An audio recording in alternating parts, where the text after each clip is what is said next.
Paano Ang Pangako is the sequel of the hit Christmas serye Paano Ang Pasko, which was aired in TV5 last December. To create a very unique Christmas themed na teleserye, and it continues the secret and scandals of the Aguinaldo family as it gets more complicated as the arrival of Dominante Cruz family takes an interesting twist as she vows to strip the Aguinaldos of their everything, wealth, honor, and here. One of the main rivalries of the teleserie is between Hope Aguinaldo, which is played by Beauty Gonzalez, who hails from Dumaguete City, and she's a pure-blooded um, Bisaya. So she became a very big star from her past teleserie, and now arriving in TV5, she brings that magic with her sa kanyang mga teleserye roles, and this time she's very powerful as well sa kanyang mga character. And also Miss Karel, she played the role of Karen. Give me a moment. I apologize. Karen Dominante Cruz, that's her character. So Karen Marquez is a legacy of Visayan actress Pinky Marquez. In fact, I have encountered Miss Karel many years ago when I was working with Panay News. She used to be a singer. She also had an album, so I had a copy of her album. She's a wonderful actress and a very talented lady. So I'm very proud that she's part of this ensemble and teleserye. And so let's continue with the story. As they compete on Carl's Love, so meron silang pinag-aagawan na pag-ibig. It's always part of everything. Lahat naman ng conflict nagsisimula sa pag-ibig. It all goes down to love. And one of the show's producer is director Perci Intalan. So he is a very well-known film and TV director, most for his project in Dementia, Born Beautiful, Game Boys, Pearl Next Door, and Paano Ang Pasko. Of course, the previous movies that I mentioned are very successful indie movie that we are really proud to watch. Gustong-gusto ko talaga yung Born Beautiful kasi it has a liberating concept, and who wanted not to be liberated from everything. So to start with, siguro we are very proud to mention that Gonzalez and Marquez are just two stars in the stellar cast of Paano Ang Pangako that also boasts of Korean winners. So we are talking about other stars that are part of this teleserye. We have Maricel Laksa Pangilinan, Elijah Canlas, along with Bing Loisaga, Miles Ocampo, Desiree Del Valle, Matt Evans, John Sweetlapus, the very popular comedian, and many more. Viewers on the TV and online have praised the performance of all the cast members, building a new drama audience for TV5. So I believe that TV5 has struck gold. They found a new gem through this teleserie, and I can attest to that with this stellar cast. Airing every Monday to Friday, 7:15 p.m., so every night. Well, the teleserie block time. The show was originally meant to be a Christmas special, but performed so well that it extended beyond the new year and is now set to have its finale in a special marathon on April 3, Black Saturday from 2 p.m. to 7 p.m. on TV5. So it's more like a sequel, but I believe there's more if we continue to support this teleserie. And it's like the MCU, the Hollywood movies. This teleserie is going to be a hit to the heart of the Filipinos everywhere. So I'll bring you over to our stars, and we will allow them to introduce themselves. Let's start with the wonderful director. Sir. Hi, thank you. Hi, I'm Perci Intalan. Good afternoon, everybody. Maraming salamat. Thank you for joining us this afternoon on a Monday morning.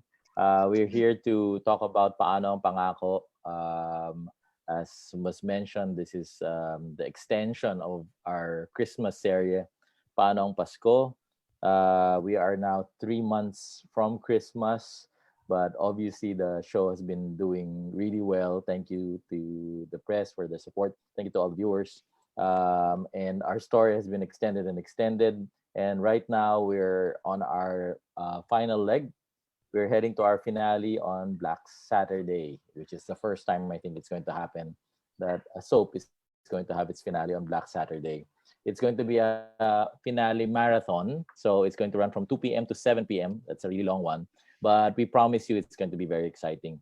So tonight we're starting a new book for our story. Yes, with only 2 weeks to go, we're still starting a new book, and it just goes to show how fast the pacing of the show is. And we're also here to celebrate the fact that some of our videos have gone viral thanks to everybody on social media, particularly one that we're very proud of, which is a scene that features our two stars today, Beauty Gonzalez and Karel Marquez. I mean, the scene, I don't know if you saw it, features face slapping and a cake. So just look for it. But I also want to say that it's an honor to be working with these two ladies. I really had the pleasure of working with them. It was fun being in a locked in shoot with somebody as energetic as Beauty Gonzalez and so professional and so much fun and so honest. And then also it was fun working with Karel Marquez. I've had the pleasure of working with Karel way back in Babaeng Hampas Lupa as a producer, and it's now we're working together, me as a director, and she is still a contrabida. So I'm really proud of these two ladies, and I'm proud of the fact that this video went viral because it just shows the power of their performances. So without, I guess, further ado, I'd like to introduce to you. I guess first I'll pass the mic to Miss Karel Marquez. Karel. Hello, everybody. Good afternoon. My name is Karel Marquez, and like Direk said about the show, I play Karen Dominante Cruz, the annoying kontrabida in Paano Ang Pangako. Kakairita. Yun po. Pero nagdadala ng cake. Yes. Annoying pero nagdadala ng Black Forest cake. And then I'd also like to introduce to you, of course, our one of our stars. It was a pleasure to have her on board. Previously, I didn't think we'd get the chance to work together because we're in different networks, but fortunately, there's an opportunity now, and I look forward to working with her more. Beauty. Hi, Ladies and gentlemen, Miss Beauty Direk. Gonzalez. Maayong hapon ninyong tanan. Good afternoon, everyone. Hello, Direk. Hello, Karel. Nice to see you guys again. Yeah, I'm so happy to be here with you guys. It feels normal again with all the abnormality happening outside. To see you guys now, it's like I feel like I'm normal again and working. So I'm happy.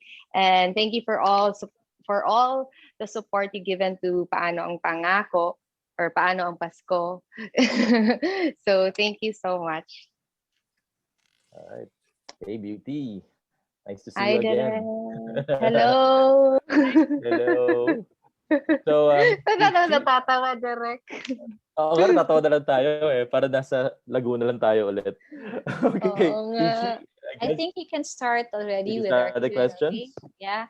Thank you so much. Thank you so much, everyone, to our stellar cast, Miss Karel, Beauty, and Direk. Direk, you're very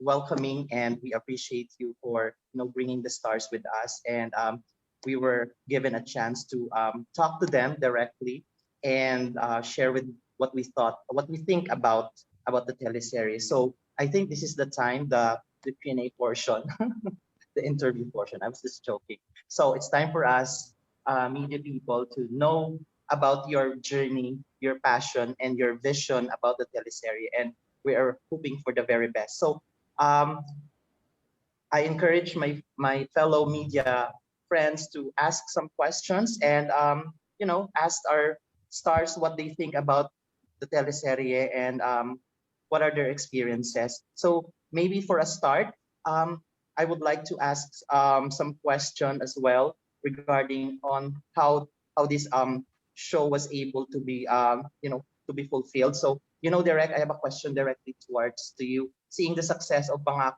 Ang Pangako, are there any plans to another series of the hits, of the hit series after the viral?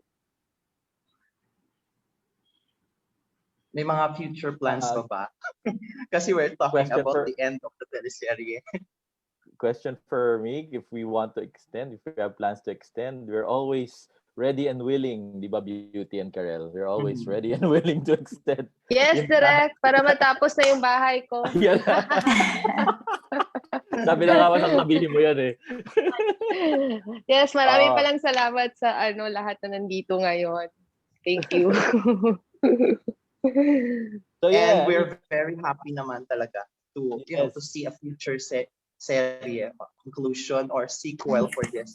The job is on you, Direk. anything can happen. Anything can happen. Anything Teleserye can to, happen. diba? Madaling mag-extend, masayang mag-extend.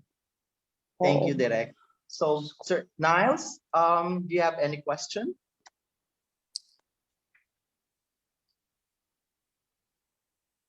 Okay. Nag-prepare pa si Niles. Is Can't there hear someone else? Okay. Maybe wag nating pagurin si Direk, pero Direk, the second question is directed towards you again. So Direk, with the staggering rate of COVID cases, how was the team was able to push through with filming while being in strict health protocols? Oh, we were very careful. And mind you, we admit we had scares even early on.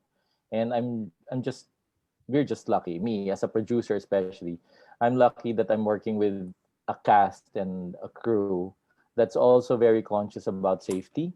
So all we had to do was, put all the safeguards in place, but everybody was doing their part, and everybody's very conscious of the fact that not only are they protecting themselves, they're protecting other people. So when we ask them to quarantine, they quarantine. When we ask them to wear their mask, they do. And we've got a safety officer on board, and our safety officer is very, very, very strict. In fact, nung simula, nakakaalaban namin siya. But later we realized how important his role is for all of us. So it's that. I think ultimately safety is a concern of everybody. It's up to the production to provide all of the necessary protocols and guidelines and safety gear, etc. But ultimately, it's a cooperation of everybody that will keep everyone safe. Thank you so much, Direk. So I would like to mention also some of our friends from the media. How about Sir Ricky from the Freeman? Do you have questions regarding the serie?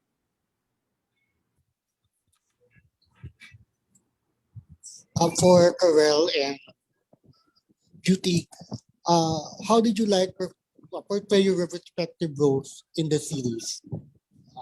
Were you challenged by it? Yeah. In a way, yes, every role for me naman challenging talaga because, wala naman parehong character. So, although medyo sanay na rin ako to play kontrabida, yung mga bago lang, yung first time kong ginawa is yung cake scene nga. Usually kasi sampalan, irapan, yung parang dapat mairita yung audience. Pero yung mga ganun eksena na may konting parang matatawa ka na comedy, yun yung mga challenging. But for me, it's a fun experience din talaga na magawa ko yun. At least nasa profile ko na ganun na ako ng cake. So, but in a way, parang it's very fun. For me, actually playing a kontrabida is actually challenging in a way because in real life, syempre, hindi naman ako yung nakairap lang all throughout na parang ang evil lang. So, in a way, I have to internalize pati kahit sa boses, sa isip ko na I'm just plain bad. So, effort din yun in that sense. Pero enjoy naman. Kasi every character naman na binibigay sa akin is a blessing. Na kahit na kontrabida. I embrace the role. So, yeah. Would you say ito ang pinaka-enjoyable kontrabida role mo so far? Both enjoyable kontrabida role na nagawa mo. Naka-enjoy na ko. Actually, ito po talaga. Kasi may konting comedy minsan sa mga eksena, hindi puro serious lang na parang, okay, sampalan, puro serious na magagalit na lang, may irita. Kasi may twist din minsan sa mga scenes eh. Like yung scene namin about the cake, Nakakatawa din yun. Hindi mo alam kung magagalit ka ba or maiirita ka or matatawa. Tapos may isa din yung si Beauty, yung ginanon yung yung parang pangpatay na flower sa body ko na nakakatawa din. So I really enjoy this the most. And yeah, this role. How about the Beauty naman? Hi.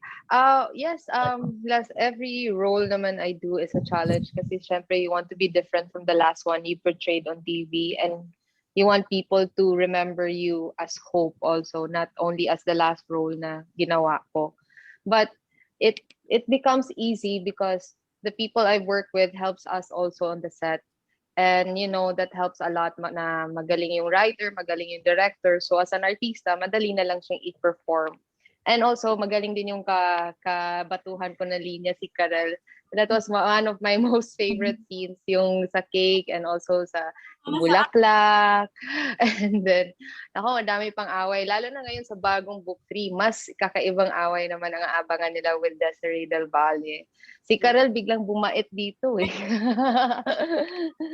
pero like, for every scene naman, syempre, it's always good to have challenge para malaman din mo yung as a capability kung saan yung kaya mo as an actor. And challenge is always good.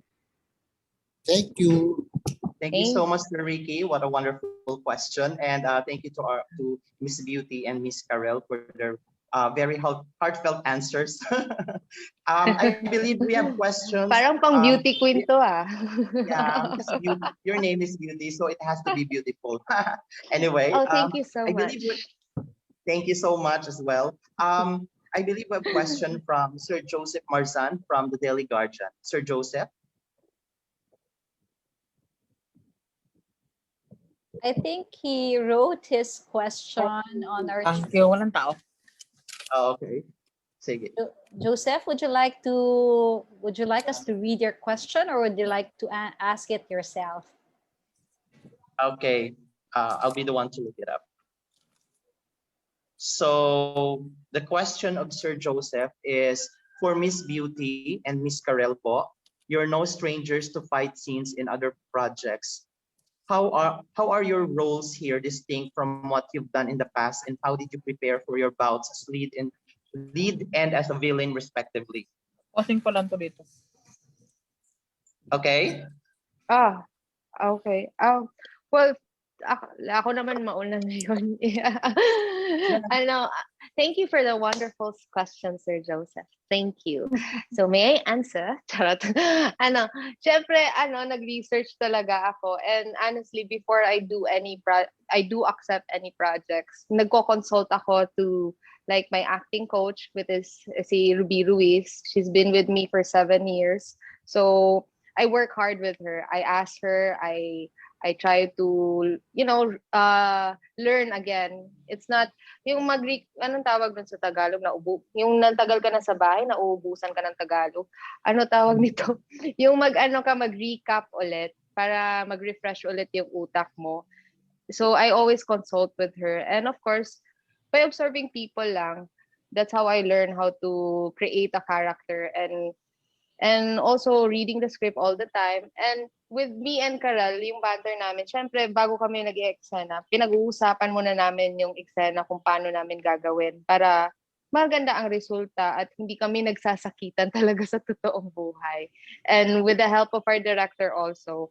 So, for every scene that we do, we always talk about it, which is really good. Para pag take na, mukha siyang natural and maganda yung flow.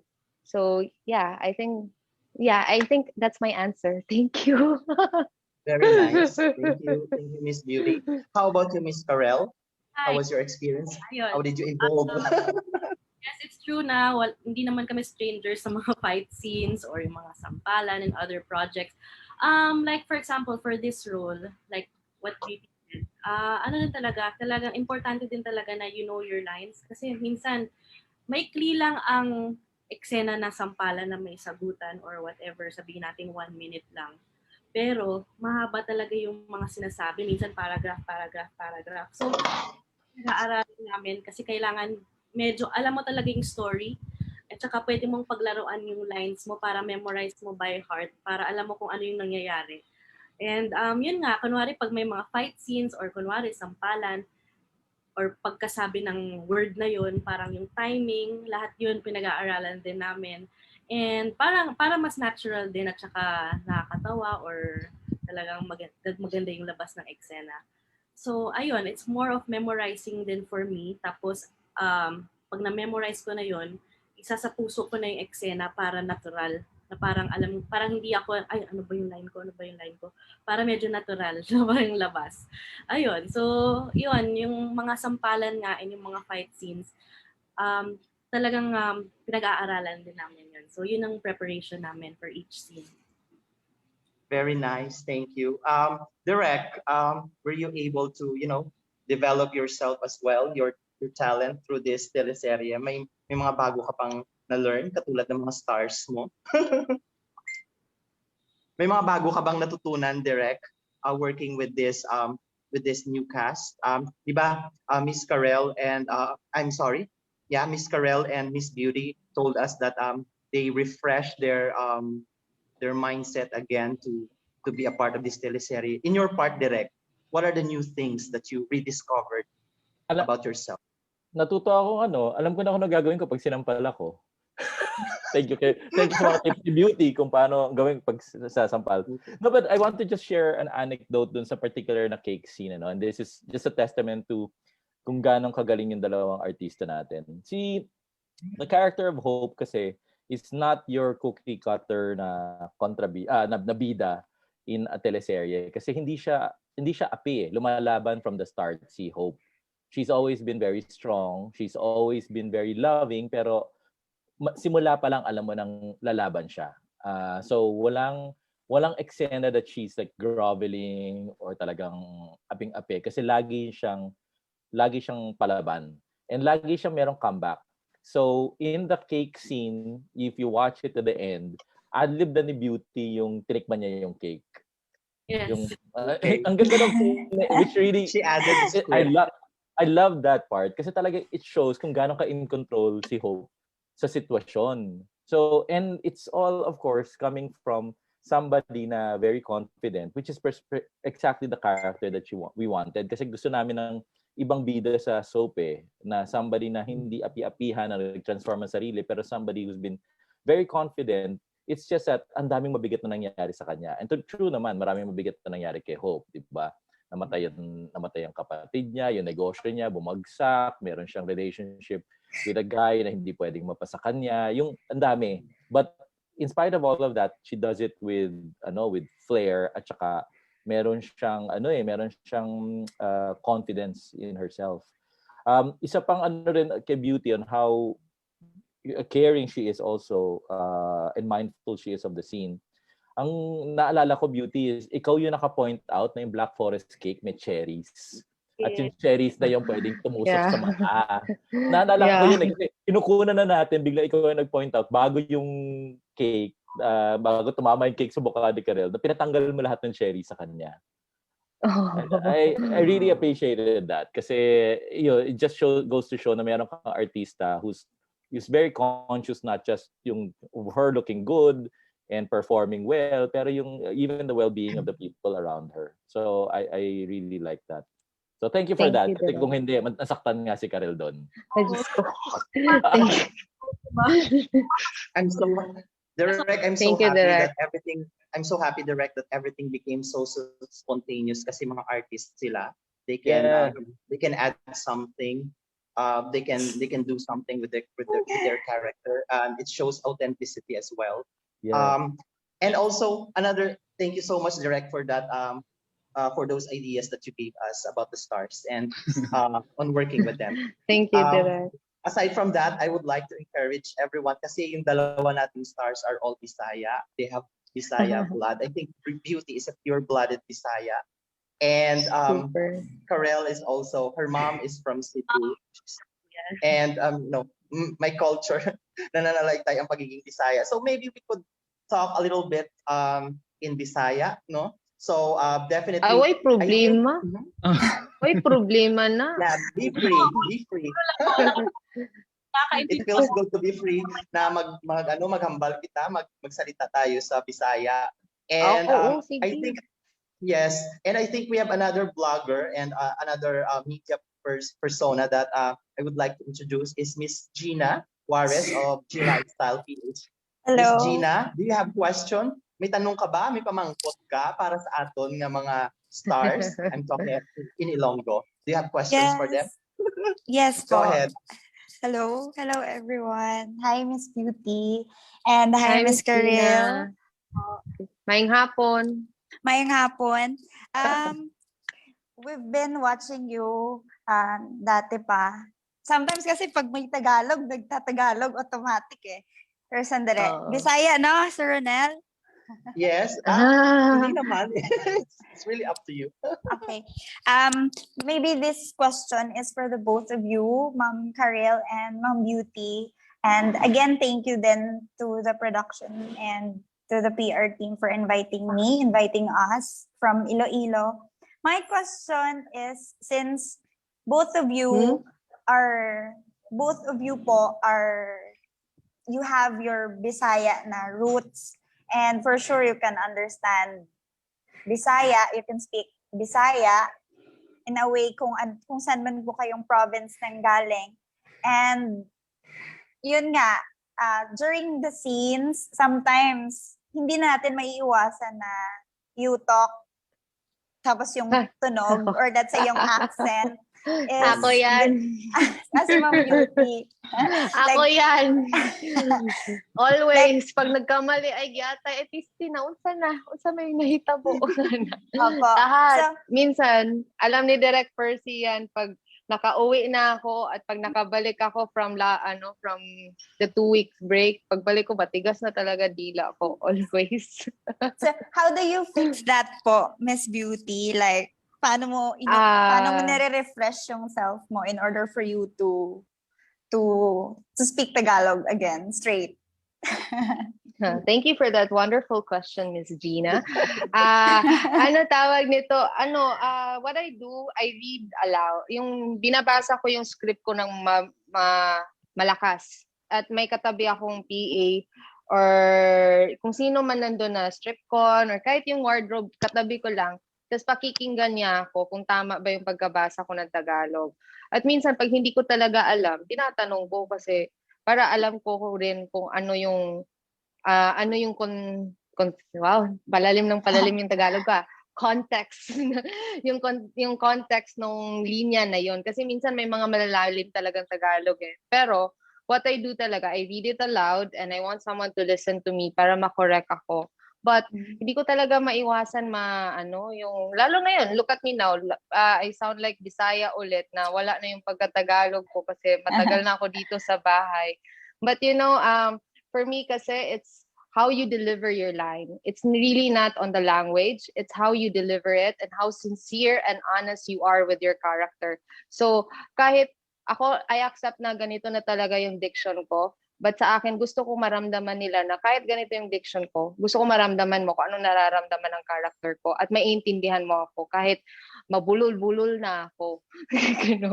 So that's for me. It's not really about the language. It's how you deliver it and how you make your presence feel to the audience. Next. Pwede na ba akong pang beauty queen? Thank you po.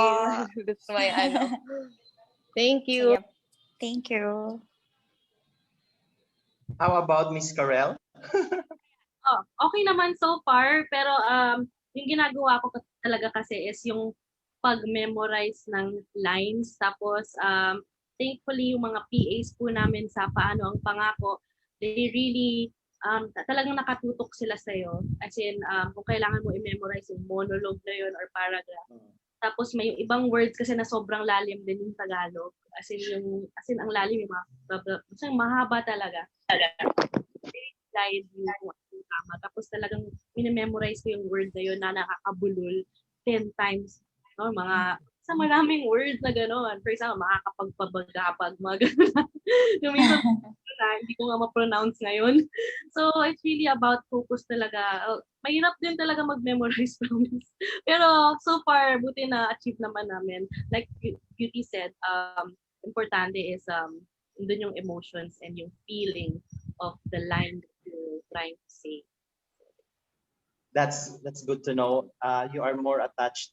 You're still attached to your Bisaya roots, and we're very proud of you. Na you made waves and you become a prominent stars in the national scene for being a Bisaya. So you represent our not just our region, but your culture as well in the national stage. And I believe we have a question from Miss Emma Villarente of Mindanao Gold Star.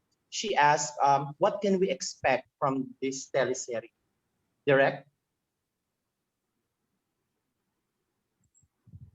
What can we expect direct What from can this we expect teleserie? in the coming? Sampalan. Well, I always, I actually, yeah, more sampa. No, I actually made it a joke, but it's true because I think of all teleseries, ours is the one that was greenlit for Una for 6 weeks, and then another 4 weeks, and then another 7 weeks, and then another. So because of that, the design of the script has been every so often we have a finale. So unlike most teleseries, ang trajectory niya, you wait patiently for something to go up, diba? Ito, literally every 3 weeks, meron kaming malaking eksena. Merong tinututukan ng baril, may kinid na, may sumabog na nung Friday, may namatay na, may burol, may isa pang namatay. So, and all of that in a span of a season, no? So, this coming 2 weeks, expect the unexpected talaga. There are new characters coming in, which is, again, unusual for a teleserye that's about to close, that we're about to just start new story arcs with new characters. But it's so well written, and I think that's why people like it, that it's very fast-paced and very engaging and always unpredictable. That's good to know, Derek. Kasi di ba, we all think about teleserye as a long ongoing engagement. Tututok tayo. But there came a point that, nakakasawa na rin. Pero this one kasi parang it started in December as a short teleserye, and then suddenly meron na siyang sequel, pero it's not really too long, right? So there is a way to breathe, makahinga yung mga audience natin. And the good thing about this one, I believe, is I've seen some of the episodes, fast-paced ang kwento. So people get more excited. At the same time, yung mga Pilipino, nakakahinga rin siya. Hindi siya yung isipin natin, okay, this is ongoing for the next 20 years, something like that. I was just joking. But I believe may creative break din naman yung mga audience. At the same time, yung mga stars, di ba? So they could refresh and reset everything. So we can still go on for 20 years. That's not a problem. But beauty, Karel, kaya natin yan. 20 years, go. Oh, Direk, okay ako. Hindi lang Bisaya. Baka mag-Bisaya na ako niyan pagka 20 years. Baka pwede rin kayo mag-shoot. Baka pwede rin kayo mag-shoot. Oh, doon na tayo sa Bisaya. Oh. O, di ba? Lipat tayo. Parang episode. Naku, sana magdila Anghel ka. That's very nice. Yes. That's very nice. You know what's really good about this show kasi lahat kami we didn't really expect this will last long, and then everyone kasi is really nice. That's why we are blessed that we got extended and extended and extended because everyone is so nice from the crew to the staff to sa mga artista. Kaya we are so happy to do, as you can see, ang saya lang namin sa set. We are very happy kasi everyone's nice. So that's why we are blessed na lagi kami na-extend. And maniniwala ako na may extend pa talaga, may himala. Yes, because good things happen to good people. And alam ni Direk Perci yan at ni Karel kasi dami na nangyari sa amin, but still, we are still blessed with this job that we have right now. So thank you so much. Thank you, Miss Beauty. We really appreciate appreciate namin yung mga sinasabi mo at mga idea mo directly coming from a very talented actress. Tsaka, we are just really proud na kasi Bisaya ka and you made waves. At the same time, nagpapakita ka ng authenticity or sincerity sa mga character mo. Another wonderful character na gusto ko rin talaga tanungin is si Miss Karel. Aside from having a beautiful face, she's also a talented actress as well kasi musician din siya. Miss Karel, my question for you is, your mom, Pinky Marquez, is a true blue Cebuana, but how much of her is in you? Sabi daw, kasi I never really learned yung bulol kasi ako mag-Bisaya, gamay lang, pero nakakaintindi talaga ako. Pero hindi ako magsalita, nakakahiya. Pero my mom, talagang straight, fluent Cebuana. Talagang Bisaya talaga. So what sabi ng mga tao, pag maingay daw ako, parang yung boses ko parang mami ko na rin. Tapos minsan pag may chikahan kami barkada, pag mabilis ako magsalita, nagiging Bisaya na rin yung accent ko, same as my mom. Ayan. Pero yun daw, tsaka yung tawa ko, parang pareho kami ng mami ko, tsaka yung boses daw. Parang, ay, alam mo, yung mga titas and titas ko, alam mo, naalala ko si Pinky sa'yo, kaboses mo siya. Kaboses mo, mga ganun lang. And maybe, ano pa ba? Aside from that, siguro, kasi my mom is very, magaling, talented din yun, komedyante.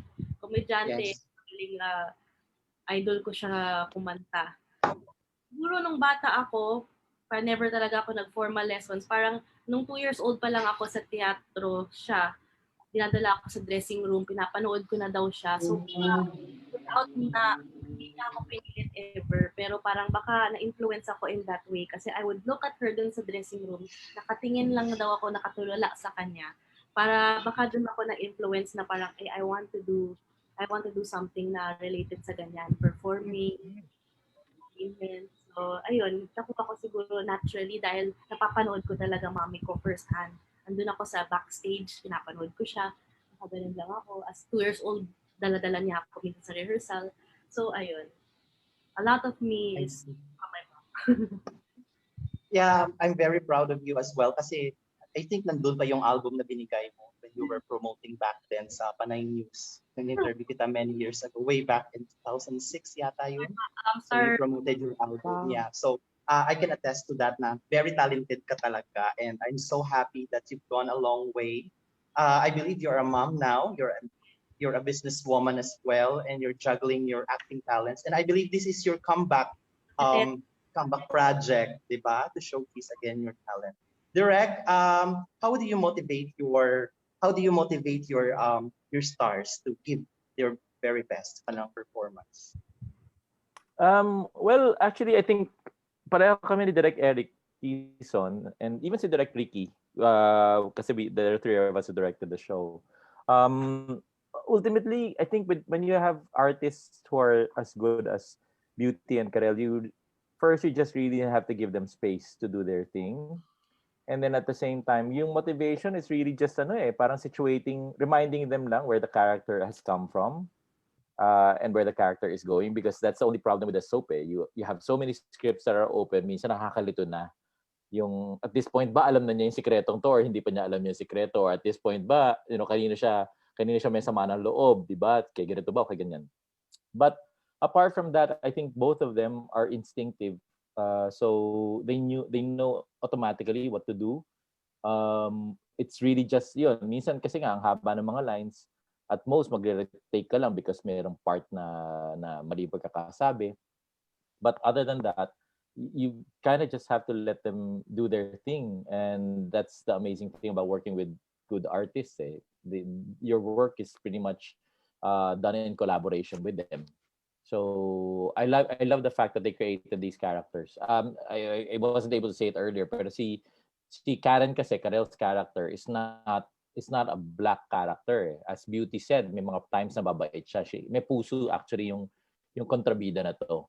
So you will see that also. And that's the great thing. You have a bida na may tapang, you have a kontrabida na may puso. So yun yung refreshing about the way the characters were written, and I think that's what they were able to bring to life. Kaya bago yung atake dun sa mga roles. That's good to know, Direk. That's very inspiring to know as well. I believe we have a question from Sir Cedric Sinieres from the Daily Guardians. Sir Cedric, can you hear us? Sir Cedric? Okay. I think nag-prepare pa si Sir Cedric. How about once again, na-miss natin siya. Is smiling kanina pa. Sir Nile, Chris, Jan, Banga, do you have question? I'm back. Do you have your audio now? May audio na Ready ba? po. Ready na. Ayan. Sir Chris? I believe na there is a huge following of the series, the teleserye from the Visayan and the Mindanao. Do you think nakatulong ba yung pagiging roots ng main cast natin, sina Miss Beauty and Miss Karel, with portraying the characters na mas relatable na siya outside Luzon? Direct? Hi, sorry, that's for me. No, I definitely. I'm really thankful to all of our viewers in the Visayas and Mindanao region kasi you've always been very I guess you've always been very open-minded. We know naman that before there were networks and there were shows that are a lot more established. Ang hirap magpakilala ng bagong show from a relatively new channel. Pero historically, even during the time that I was still with TV5 noong 2010, 2011, laging mataas kami sa Visayas and Mindanao. And I really appreciate that. Tapos now, nung nakita ko sa research nga that particularly in the Visayas, malakas.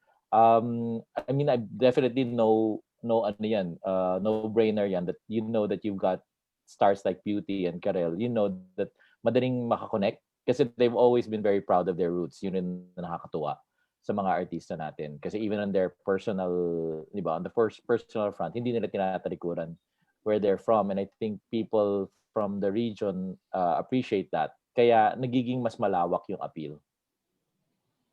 Very Thank nice. you po. Thank you so much, Sir Chris. Direk, thank you so much for that inspiring message and concept. I believe we have another question from Sir Ricky Calderon of the Freeman. Kasi veteran si Sir Ricky and I can see na marami siyang mga insight na gusto itanong. Go ahead, Sir Ricky. Nag-prepare pa si Sir Ricky. Sir Ricky? Oh, I think naka-mute ka, Rix. naka-mute yata si Sir Ricky. Yeah. Sir Ricky? Sorry, Okay. hindi ko alam. Go ahead, sir. Kay Beauty sa kake, what do you like about the character that you're playing? What makes it different? I think this is directed to our Kay major Beauty. stars. Yeah. Yes. Kay Beauty Hi, and sir. kay Karel. Hi, sir. Hi. What makes the character you're playing different na nagugustuhan mo siya? Thank you for the question, sir. Maayong hapon sa imuha. Ako, I really like Hope's character because she's really close to her mom. So that's the difference of this character. Kasi yung past few soaps ko, wala akong mom eh. So ngayon lang ako nagkaroon ng mom. And through faith, naramdaman ko na may mama talaga ako sa totoong buhay. Talaga? So, yes. And honestly, dahil sa show na to, nagkabati kami ng mami ko. Dahil kay... Oh, that's very nice. Yes. So talagang sobrang attached ako sa character na to na may mommy Faith kami. And you know, si Miss Marat Salaksa, she's like Faith also in real life. She's very mabait, God-fearing, and always positive. So ito yung pinaka-kakaiba sa lahat na nagawa ko na kasama ko yung mama ko sa pakikipaglaban, sa anong tama, sa may kasandal akong nanay na eksena. So sobrang ibang-iba. So attach ako dito sa Hope dahil kay Mama Faith. Wow. Ayan. Yes. Mother's love, it shows mother's Yeah. love. Kay ano naman, Yes.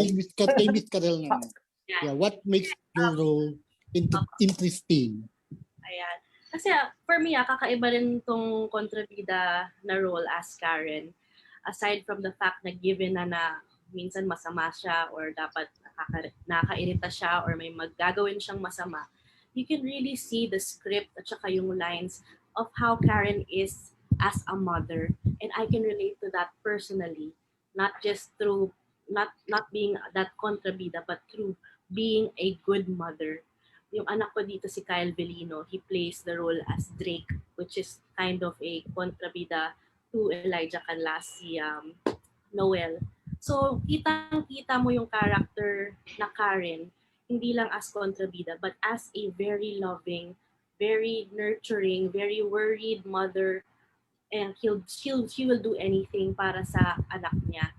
May mga scenes na talagang hindi mo rin makikita na ay kontrabida ba talaga to, kasi sobrang mahal talaga niya yung anak niya eh. He's parang Karen is not pure evil, na parang nanggagaling din yung meron siyang pagmamahal talaga na totoo, which she will do anything for para sa anak niya, pero in a good way, in a sincere way. She's really a loving mother. So yun ang kakaiba sa role ngayon. Thank you so much, Miss Karel. Sir Ricky, thank you so much for that very exciting question, kasi gusto din malaman ng mga viewers natin how did our actresses evolve, and they were able to connect with their characters, or how much ang binigay nila na, getting close to the character na pinoportray nila. I think we have to go back to Miss Gina Juarez. Miss Gina, do you have question for our director, our stars? Yes, again. My question is, I think this question is for Direk, Perci. Direk, yung title ng serye na to dati, and it was originally for December lang, like tama ba, paano yung Pasko? Paano ang Pasko? Oo. Yep. So, how did you come up with the title, Paano Ang Pangako this time? Like, I've watched it I've watched the premiere na yung nag-viral. I really watched it. Yung sa cake na may ano. Pero the whole thing, like, to be honest, but this is something that I should watch na talaga nga, kasi I find it interesting. So, Direk, what made you come up, or how did you come up with the title? Probably Paano Ang Pangako? Why? Actually, thank you for that wonderful question. Gagayahin ko na rin si Beauty Gonzalez. May ganun. No, hindi. Yung Paano ang Pasko kasi was born out of, kasi I think one thing that is remarkable about the way this story was conceived by sila Direk Junlana and the writing team is that it's addressing a reality which is nasa pandemic tayo eh. And I think we're one of the few shows na talagang openly dinidiscuss to, openly pinapakita yung characters na nagwe-face mask, nagwe-face shield, di ba? Nagkaka-COVID scare. So when we did Paano Ang Pasko, the title really came about because yun yung nasa isip ng mga tao noon. Nung magpapasko na, paano ang Pasko natin? Kasi may pandemya, I mean, a lot of people are medyo nahihirapan financially, hindi ka makapag-reunion with your family, yung iba hindi talaga ma-reunite with their family. So yun yung ina-address namin noon, Paano Ang Pasko. Nung na-extend kami, iniisip namin ano yung future, ano yung bagong taon. And ayaw naman namin sabihin paano ang bagong taon. Nagjo-joke kami, paano ang bagong taon, paano ang Chinese New Year, paano ang Valentine's, paano ang Semana Santa, which nagkatotoo. Pero ultimately, ang tinignan namin is ano yung mga pinangako natin gagawin natin sa bagong taon at magagawa ba natin yun? Kasi it's about looking to the future na very uncertain. And hahawakan mo ba lahat ng mga promises mo to yourself or to other people at mapapanindigan mo ba yon considering yung nangyayari, di ba? Kaya doon ang galing yung title eh. Nagdig deep kami dun sa ano bang kinatatakutan, ano bang concern ng mga tao sa pagpasok ng 2021. It is that. It is yung hawak ba natin lahat nung pinangahawakan natin. Like in the past years kasi laging, may New Year's resolution tayo. Meron tayong pangako ko sa sarili ko next year ganito, next year ganyan. Or pangako natin sa isa't isa.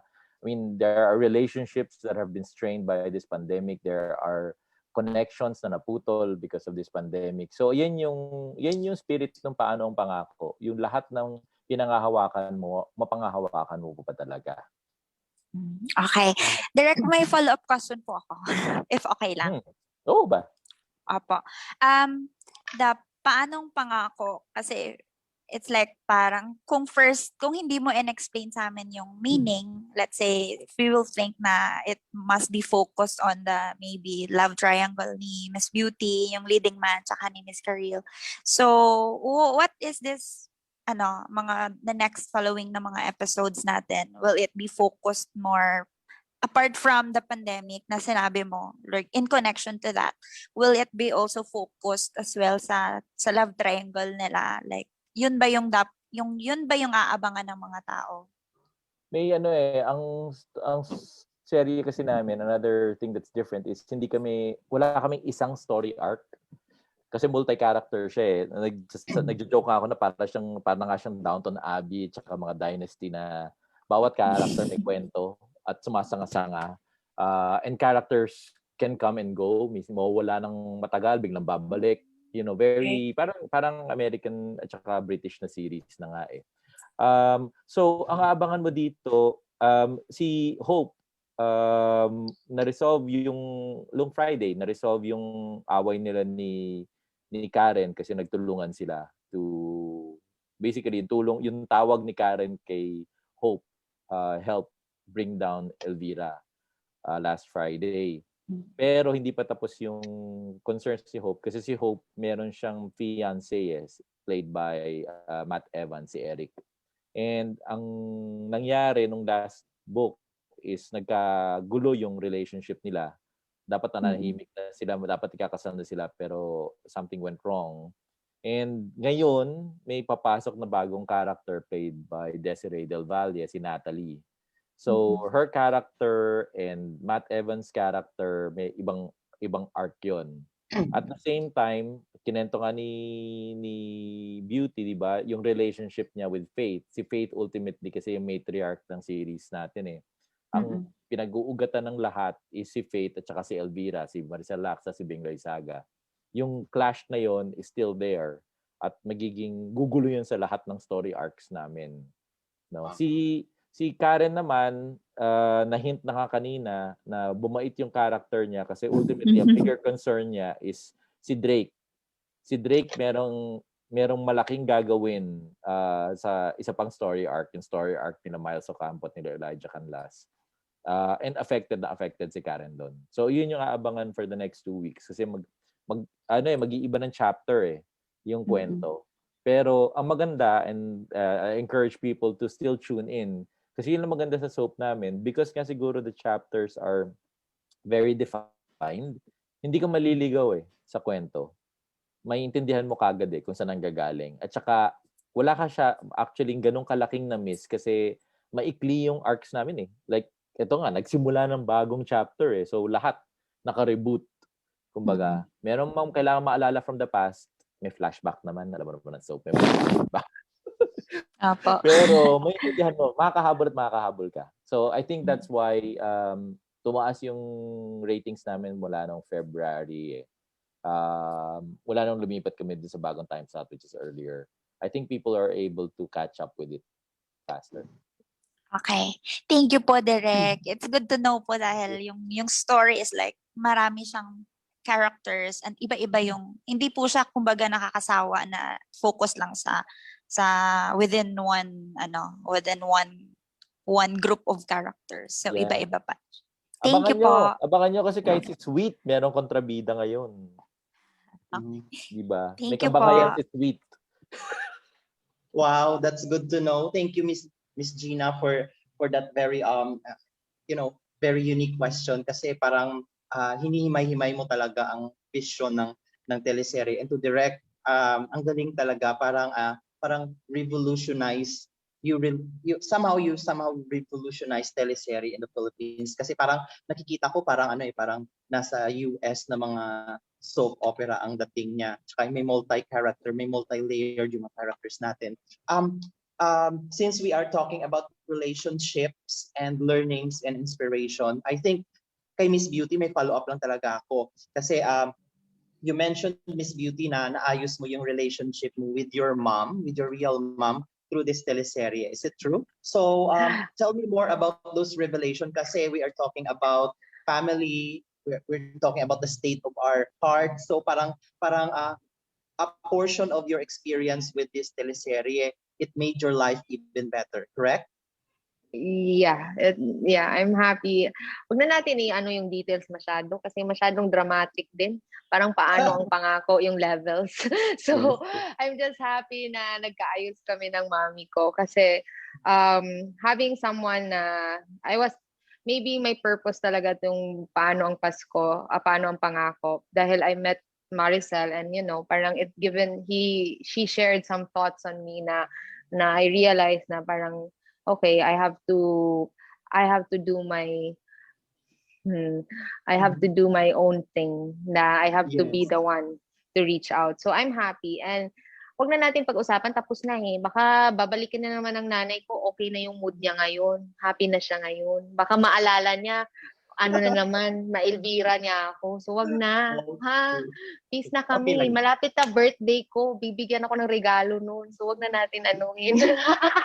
That's good to know, Miss Beauty, kasi aside Yeah. sa name mo na Beauty, very beautiful din yung mga revelation mo. Parang Yeah. you're Pero, interacting on a human to human level, di ba? yeah, I And- mean, kasi for me kasi, pag magaling kang artista, pag honest ka rin sa sarili mo, honest ka sa mga nararamdaman mo. And I'm just so happy with paano ang Pasko and paano ang pangako kasi it has really not only na ang daming lessons na natutunan namin sa show, na-apply ko talaga sa sarili ko. So I'm really happy with this show.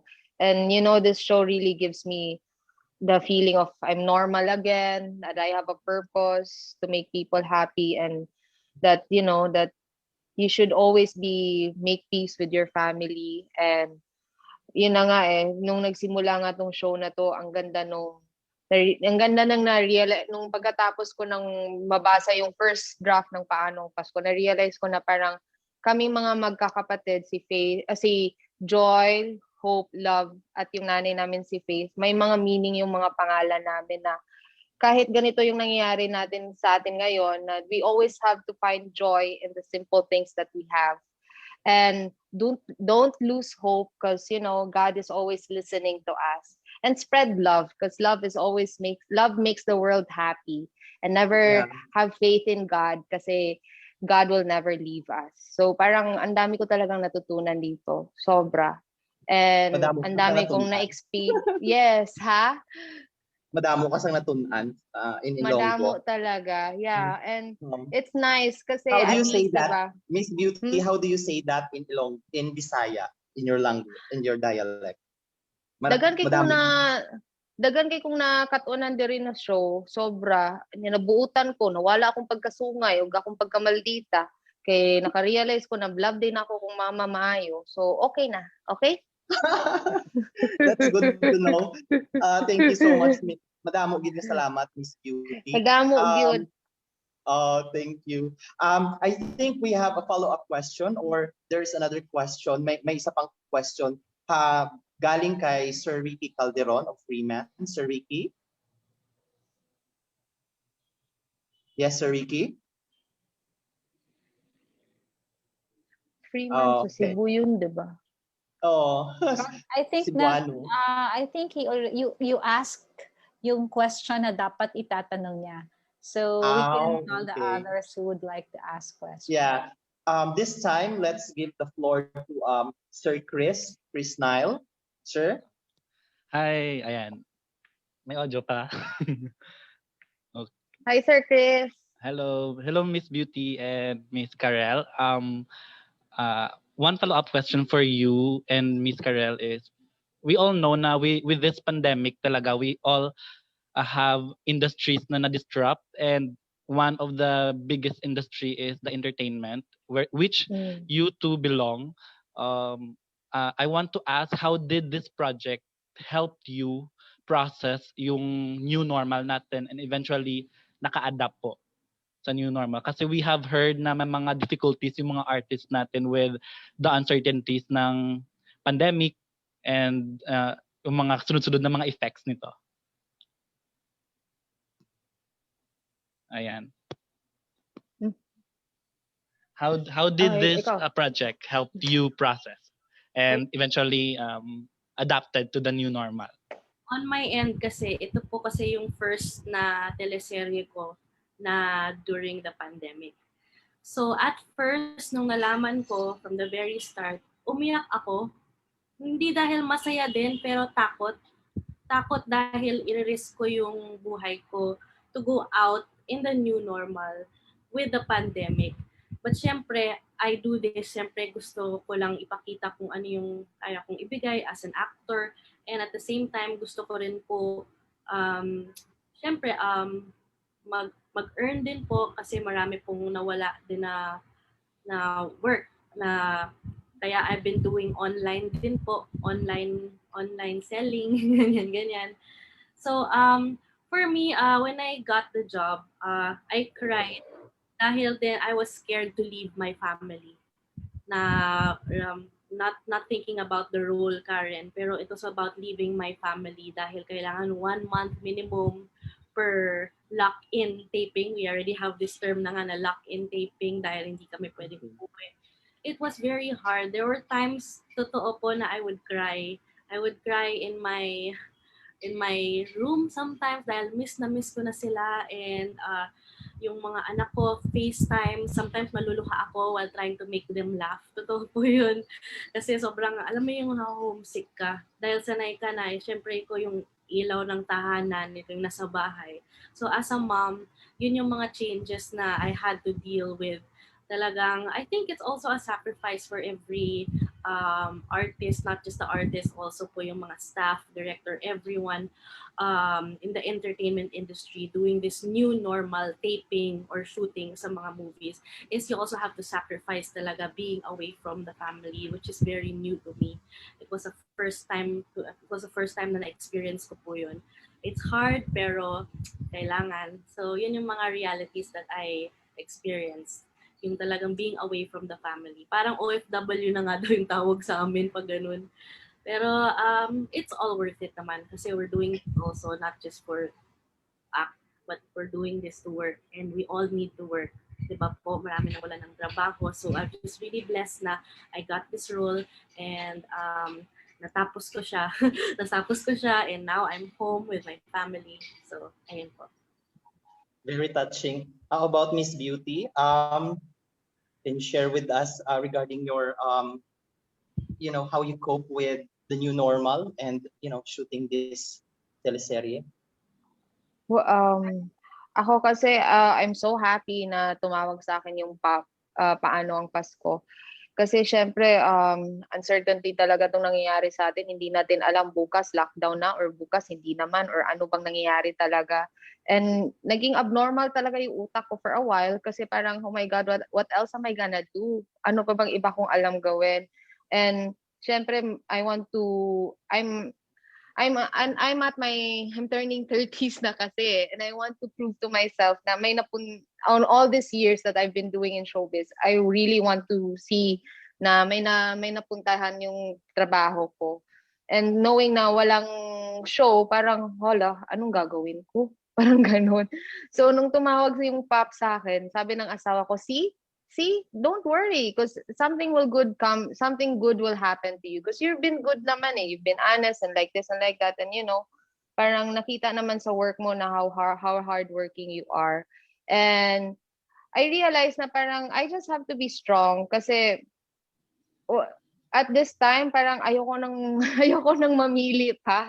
Parang happy na ako na may work ako kasi kailangan talaga natin ng work. And being away from my family, I'm just so lucky na ang asawa ko is super understanding, super naiintindihan niya yung trabaho ko. He doesn't make me feel na sad that I'm away. He's very supportive. Alam mo, Direk Perci, araw-araw yan nanonood ng Paano Ang Pangako. Sobrang updated siya at sobrang affected din siya. So, it was really not hard for me to be away kasi before Paano Ang Pangako, I did a show na with TV5, yung I Got You, and then I'm so happy din. Naiya ako kasi, pero happy lang ako kasi nagkaroon din kami ng season 2 noon.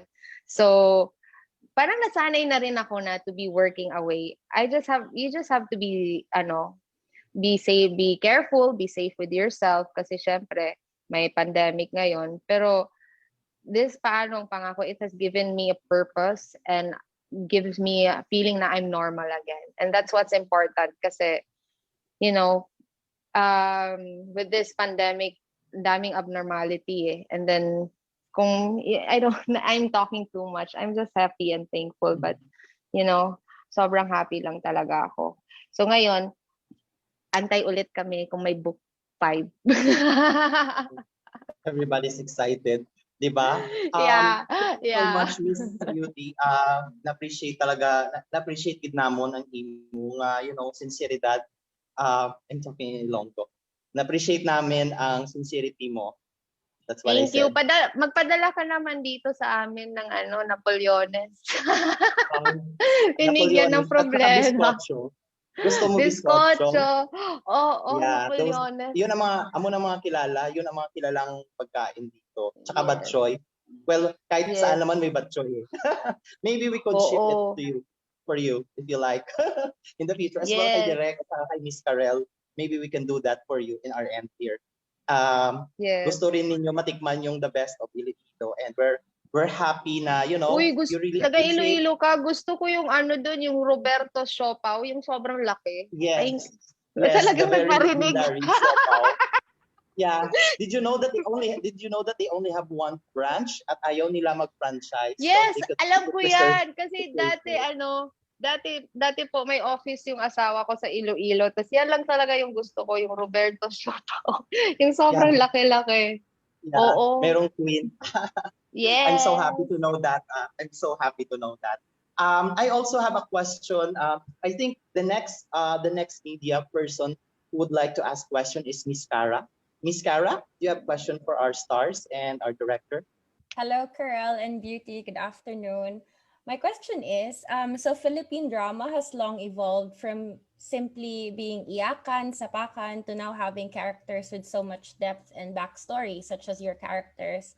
What learning or realization did you have in your time with Paano Ang Pangako? Whether a career one, a practical one, now that we're in a pandemic, or you were away from your families. What's an insight that's been most memorable to you and something that you could apply to your next projects?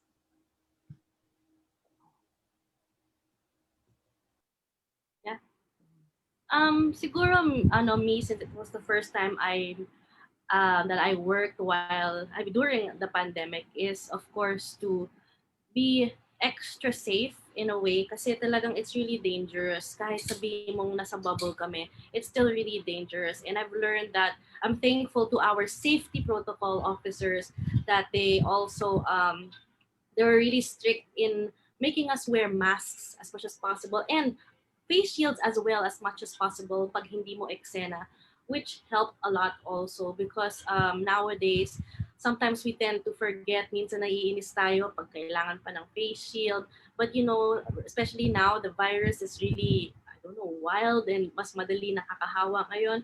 So I also learned to be extra careful in real life, especially after the teleserye, dahil sobrang strict na namin nun in all the months that we were taping. We had to wear masks and all that, and it's really no joke. And also what I've learned is to appreciate the job that's given to you, especially nowadays where it's so hard to earn and make a living during this pandemic. Like me, if I wasn't an artista, I've been doing online just to make ends meet, for my family. So I've learned to really, really appreciate all the blessings that has been given to me, and that's given to me by the Lord. And I really thank God for giving me this role, Karen, and for making me, experiment on the role and show what I can do with Karen. And I just really appreciate all the blessings, every blessing that comes my way. Especially when I have on screen, I really, really am so thankful for that. So I learned to be more thankful to each blessing that I get, especially during these times. So. Wow, Yeah, that's same great. here. Same here with Karel. I've learned to really appreciate all the things that's happening to me and all the things na natatanggap ko. Dati kasi parang ganon. Ngayon parang oh my God, thank you. Thank you talaga. Yung ganun. Sobrang na-appreciate ko talaga lahat. As in, pati sarili kong buhay na-appreciate ko dito sa Paano Ang Pangako. As in, I love my life. I love my family. I love my job. That's what I realized na I am good in what I'm doing. That's what I realized. Kasi before, ba't ba ako naiyak? Dahil ba ang tagal ko nang na-lockdown dito sa bahay? Ano ba? Ano lang, I realized na I love what I'm doing and I'm good at it. Kasi dati, I really don't think that I'm good. I really don't think na this is my purpose in life, to be an actress. But because of this Paano Ang Pangako and because of this lockdown, I realized that this is my purpose, is to make people happy and cry. And this is my life, being an actress, which I'm really thankful na I got to do it and I got to make people happy because of Paano Ang Pangako and because of TV5. Thank you so much, Miss Beauty. Indeed, we have seen you evolve throughout the years as an actress. Mula pa nung reality show star ka, you became an actress. Oo. You Dati tackled a kasi lot of parang, challenges. yeah, And you na-realize ko always talaga. bring your Bisaya root. We're so happy dinadala mo gid ang pagiging Bisaya mo anywhere you go, palaban Yes. at saka matapang. Oo. I tried to in all the characters I portray, I tried to make it bale. Ayoko talaga yung sobrang aping-ape. Kasi sa totoong buhay, hindi naman tayo papayag na ganito mangyayari sa atin eh. So talagang binabalik ko siya na, no, sige, iyak ako ngayon, pero bukas, lalaban ulit ako. Sige lang, iyak lang ako, pero mamaya, antay ka sa akin. Ganon. Pero binabalik ko lang siya ng ganon. Pero sobrang thankful talaga ako. As in, thank you, Lord. Wala. Thank you so much. As well, na-appreciate ko rin yung sincerity ni Miss Karel kasi she's always been beautiful inside and out, very talented. And with this teleserye, she is bound to do great things. She's meant to do great things. Yes. Magaling kanta siya. And si Super. Direk attest to that. As for Direk, nakikita ko is very visionary sa mga concepts sa teleserye. Very visionary yung teleserye and we do appreciate that. It goes out of style, but being different is really good because it shows brilliance, di ba, Direk? And you have brilliant actress as well na mag-portray ng vision mo or magdadala ng vision mo. So, for the final spiel, final words of wisdom from you, what are your greatest takeouts or words, what are the greatest things that you've learned from this teleserye? Yung mga takeaways. Ano mga greatest takeaways niyo? Siguro mga we are hiding, running away from the health scare, but here you are, entertaining people, touching the hearts of not only the Ilonggos, not only the Visayans, but the Filipinos and people all over the world na nakapanood ng teleserye niyo. What is the greatest takeaways from this project? Let's start with Direk kasi siya ang visionary. Hindi naman ako lang. I mean, it's a team and then really can say that it's a team effort from the writers na working on very impossible deadlines as in literally nandun na kami, wala pa kaming script kasi binubuo pa lang kasi pare-pareho lang namin nalaman a week ago na extended ang show. To the production team na wala ring takot tumarap sa lahat ng challenges, and of course our cast na talagang mga sundalo, lalaban sila, susugod sila. What are the greatest takeaways? I think for me it is this. Sa mga sinabi rin ni La Beauty tsaka nila Karel, we will have challenges left and right, and this new normal will pose a lot more obstacles in our way. Hindi ko na makwento lahat pero alam ni Beauty at alam ni Karel yung mga pinagdaanan namin sa lock-in. Marami talaga. And nung akala namin na nadaanan na namin lahat, hindi pa pala. Pero, every day we start the day, at least in my unit, we start the day with a prayer.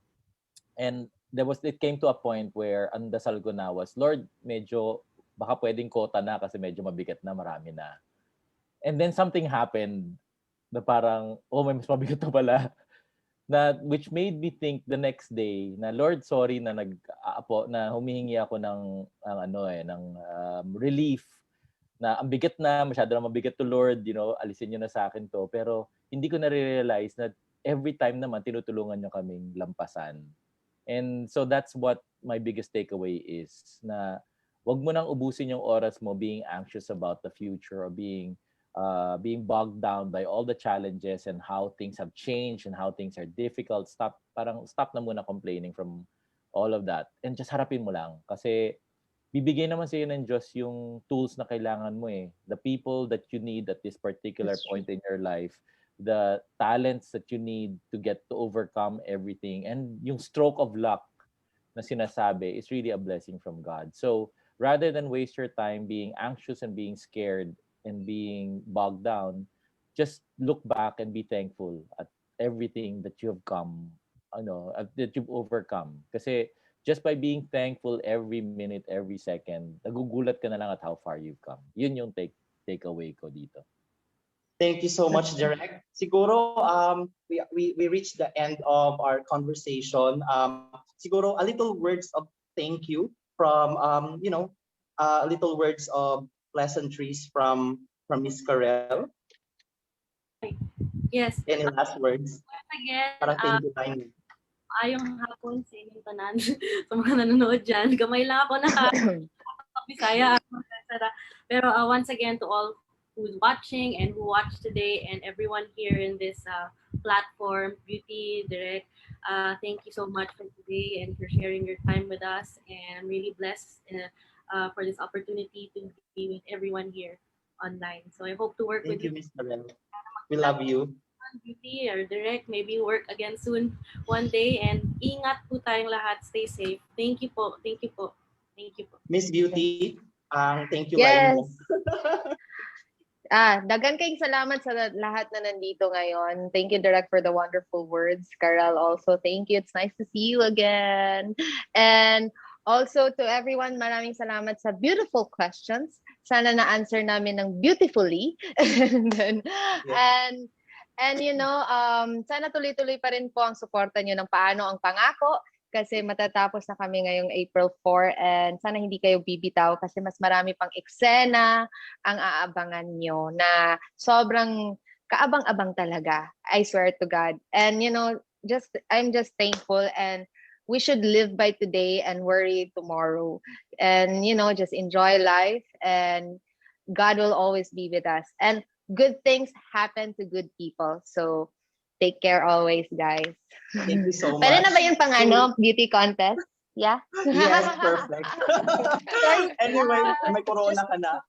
Anyway, before we leave, yes. Before we leave, para ma-beauty queens talaga kayo. Ron, excuse me. Can I just ask Joseph to be on cam? Well, he's on cam already.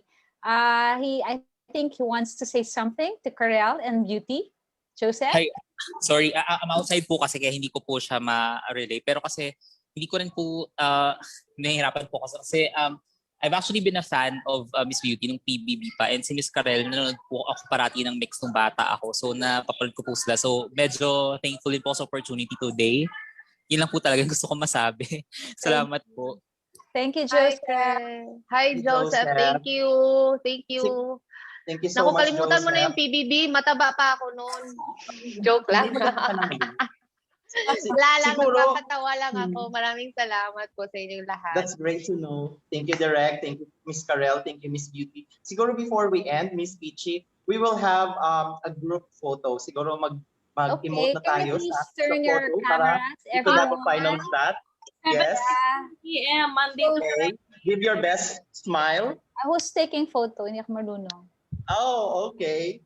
So yeah, final smile, and then we are happy that we've talked to you and you've shared with us your wisdom. Okay, photo na muna, Ron.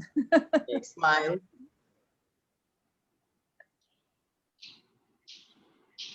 Who took the photo? There you go. Yan. I'm Okay. sure meron Miss sa Michi, okay na po? screen cap na. Thank you, everyone. Thank you to all the members of the press who came today.